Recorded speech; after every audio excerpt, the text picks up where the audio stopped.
বীৰসিং জৰুৱা সমষ্টিৰ প্ৰেমবজাৰ অঞ্চলত ব্ৰহ্মপুত্ৰৰ প্ৰবল খহনীয়া চপৰে খহিছে লুইতৰ গৰা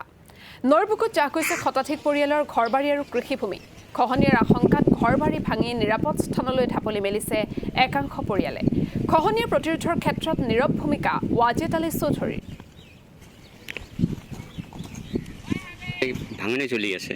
পুরা ভাঙন চলি আছে কিমান দিন ধৰি চলি আছে আমরা 3 মাস মতন চলি আছে কিমানটা পৰিয়াল ইতিমধ্যে নৈৰ বুকুত জাহ গৈছে হাজার পরিয়াল এখানে ভেঙে গেছে ভাঙিয়া তো কোনো জায়গা স্থান পাইতেছে না কোনো কোনো কোনো মানুষ হ্যাঙ্গা দিয়ে ঘরটা রয়েছে হ্যাঁ খুব অসুবিধা মানুষ করে রয়েছে আপোনালোকৰ এমএলএ কোন এই যে অজেতালি কোনদিন আহেই না আমি দেখ পারি আহে না ভোট পাইয়া ধুবড়িতে খালি গদিতে বয়ে থাকে কোনো খবর বাতরি যায় না আসেই না এতিয়া এই আপোনালোকৰ ঘৰ বাৰীবিলাক ক'ত লৈ গৈ আছে এখন এই যে যা যার সুবিধা মতো জাঙ্গা ব্যাঙ্গা দিয়ে জায়গা জায়গায় মানে এরকম করে রয়েছি অসুবিধা করে কোনো একটা আশ্রয় নিতে হবে এখন তো সরকারও দেখতে আসে না কোনো অজেতলেও আসে না কোনো একটা লোকও আসে না তাহলে আমরা কি অস্থায়ী পড়ে রয়েছি হ্যাঁ কোনো আমার কোনো নিবুদ্ধি আর কোনো